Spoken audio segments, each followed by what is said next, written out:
Hello నేను మిసేశ్వరావు. విడుదల రజని మాజీ మంత్రి ఆవిడ్ని అరెస్ట్ చేసేటువంటి అవకాశం ఉందా? ఆ దిశగా విచారణ కొనసాగుతుందా? ఆ దిశగా ఆంధ్రప్రదేశ్ పోలీసులు ముందుకు కదులుతున్నారా అని అంటే బహుశా అలాంటి అనుమానం వచ్చి ఉంటుంది ఆవిడకి. అందుకే ఆవిడ మీడియా ముందుకు వచ్చారు. మీడియా ముందుకు వచ్చి జగన్మోహన్ రెడ్డి గారు ఏ విధంగా అయితే ఇప్పుడున్నటువంటి అధికార యంత్రాంగానికి వార్నింగ్ ఇస్తున్నారో, తెలుగుదేశం పార్టీ క్యాడర్కి వార్నింగ్ ఇస్తున్నారో, లేదా తెలుగుదేశం పార్టీ లీడర్లకు వార్నింగ్ ఇస్తున్నారో, ఆ తరహాలో విడుదల రజని గారు మీడియా ముందుకు వచ్చి వార్నింగ్ ఇస్తూ ఉన్నారు. అంటే ఆమె మెడ మీద అరెస్ట్ అనేటువంటి కత్తి వేలాడుతుంది అని చెప్పి మనం భావించడానికి అవకాశం ఉంది. ఎందుకనంటే విడుదల రజని మంత్రిగా ఉన్నప్పుడు కొన్ని కంపెనీలని, క్రషర్ కంపెనీస్ని బెదిరించి కొన్ని కోట్ల రూపాయలు వసూలు చేశారని చెప్పేసి అప్పట్లో ఆవిడ మీద వచ్చినటువంటి ఆరోపణ. ఆవిడ మీద కేసు కూడా ఫైల్ అయింది.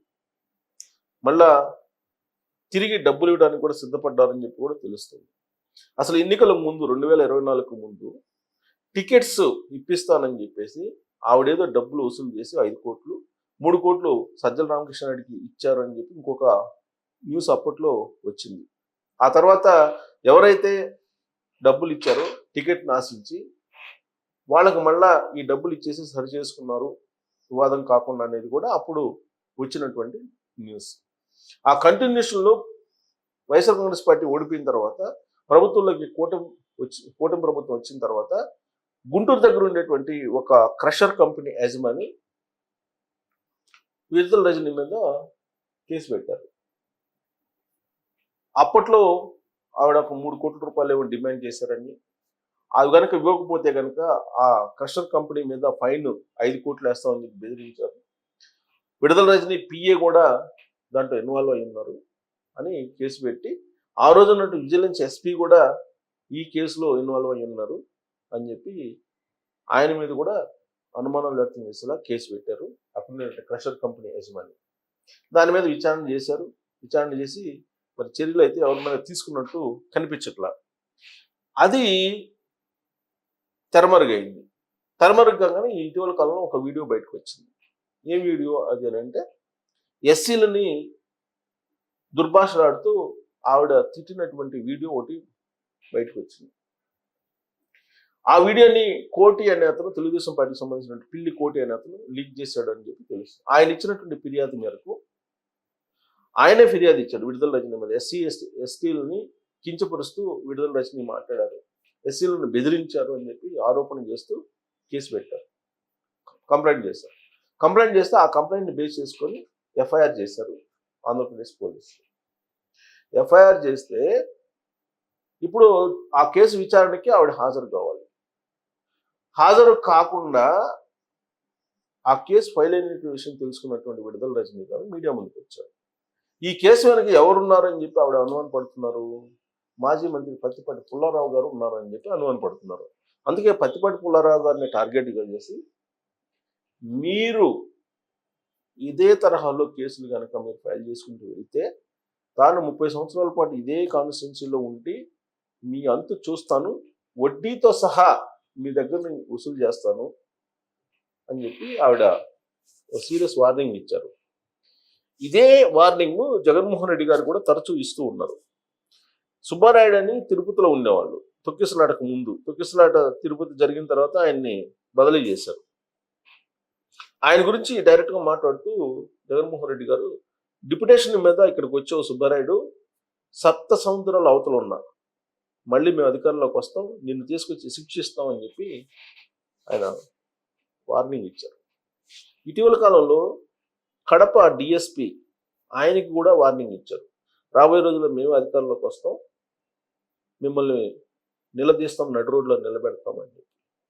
ఇంకొక కాకాని గోవర్ధన్ రెడ్డి గారు మాజీ మంత్రి, ఆయన అక్కడ ఉండేటువంటి సిఐ అలాగే డిఎస్పీలని మేము మళ్ళీ అధికారంలో రాబోతున్నాం, బట్టలు ఊడదీసి నడు రోడ్లో నిలబెడతాం అని చెప్పి ఆయన అన్నారు. ఇక బూరగడ్డ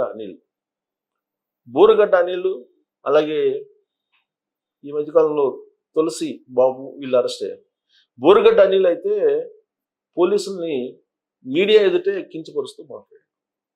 ఇక తులసిబాబు అయితే మీరు గుడివాడ రండి బట్టలు ఇప్పదేస్తానని చెప్పారు. కాకి బట్టలు వేసుకున్నాడని చూద్దాం అని చెప్పి.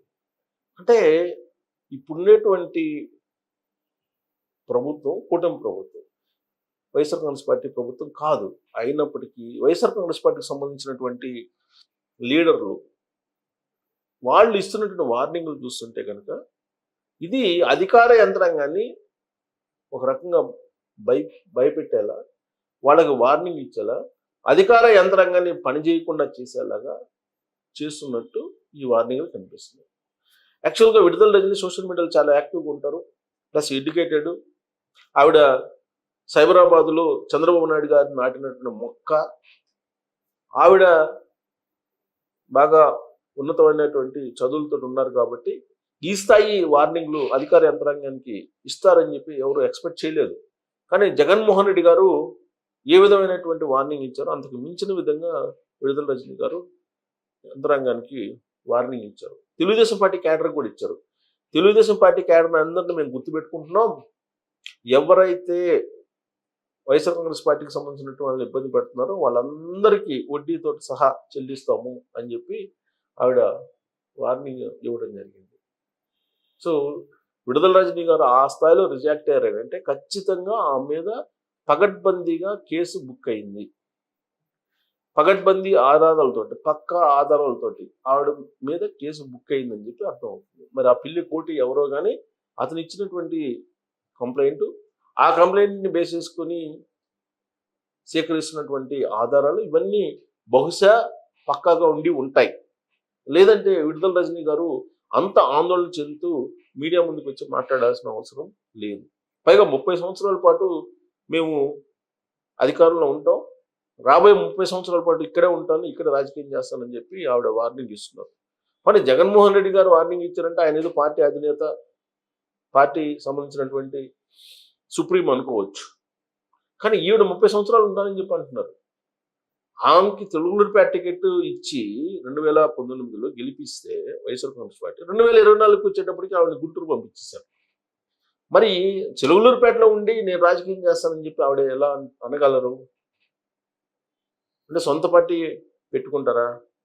లేదా జగన్మోహన్ రెడ్డి గారు ఎన్నికల సమయానికి బదిలీలు చేస్తారు కదా, ఇక్కడ వాళ్ళు తెలుగులూరుపేటలు గుంటూరు నర్సరావుపేట వాళ్ళని ప్రకాశం జిల్లా లేదా చిత్తూరు జిల్లాకి అలా పంపిస్తున్నారు. పంపించినటువంటి దాఖలాలు మనం చూసాం 2024 ఎన్నికల్లో.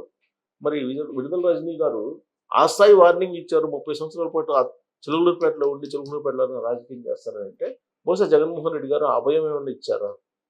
30 సంవత్సరాల పాటు వైఎస్ఆర్ కాంగ్రెస్ పార్టీ ఉంటుంది, ఆ 30 సంవత్సరాల పాటు విడుదల రజని గారు చిలుగులూరుపేటలో, ఆంధ్రప్రదేశ్లో జగన్మోహన్ రెడ్డి గారు ఖచ్చితంగా తిరుగులేనటువంటి అధికారాన్ని చెలాయిస్తారు అని చెప్పి అనుకోవాలా? ఏ ఉద్దేశంతో ఆవిడ ఆ విధమైన వార్నింగ్ ఇచ్చారు? పైగా పత్తిపాటి పుల్లారావు గారు సీనియర్ పొలిటీషియన్, దాదాపు 4-5 సార్లు అక్కడ గెలిచాడు. ఆయన మాజీ మంత్రి, తెలుగుదేశం పార్టీలో ఎంతో కొంత సీనియర్లుగా ఉండేటువంటి వాళ్ళలో ఆయన ఒకళ్ళు. సరే, ఈ మధ్యకాలంలో ఆయన వెనకబడ్డారు. ఈ మధ్యకాలంలో తెలుగుదేశం పార్టీ అధిష్టానం కూడా ఆయన దూరంగా పెట్టింది. మరి అలాంటి ఆయన మీద విడుదల రజని గారు ఒక్కసారి ఎమ్మెల్యే అయ్యారు, first time MLA, first time minister. ఆవిడ 30 సంవత్సరాల పాటు నేను ఇక్కడే ఉంటాను, రాజకీయం చేస్తాను, నీ అంత చూస్తానని చెప్పి పత్తిపాటి పుల్లారావు గారికి వార్నింగ్ ఇచ్చారంటే పత్తిపాటి పుల్లారావు గారికి తెలుగుదేశం పార్టీ అధిష్టానం లేదా తెలుగుదేశం పార్టీలో ఆయనకి అంత బలం లేదు అనేటువంటి ఉద్దేశంతో ఆవిడ కామెంట్ చేశారా? లేదంటే ఆవిడ మెడ మీద వేలాడుతున్నటువంటి SC/ST అట్రాసిటీ కేసు భయపెడుతుంది ఆవిడని? ఏ ఉద్దేశంతో ఆవిడ మీడియా ముందుకు వచ్చి అలా వార్నింగ్ ఇచ్చారు? జగన్మోహన్ రెడ్డి గారు చెప్పి ఇప్పించారా? ఏంటి, ఏ కోణం నుంచి ఆవిడ వ్యాఖ్యలు మనం తీసుకోవచ్చు అనేది కామెంట్ రూపంలో మీరు తెలియజేయండి.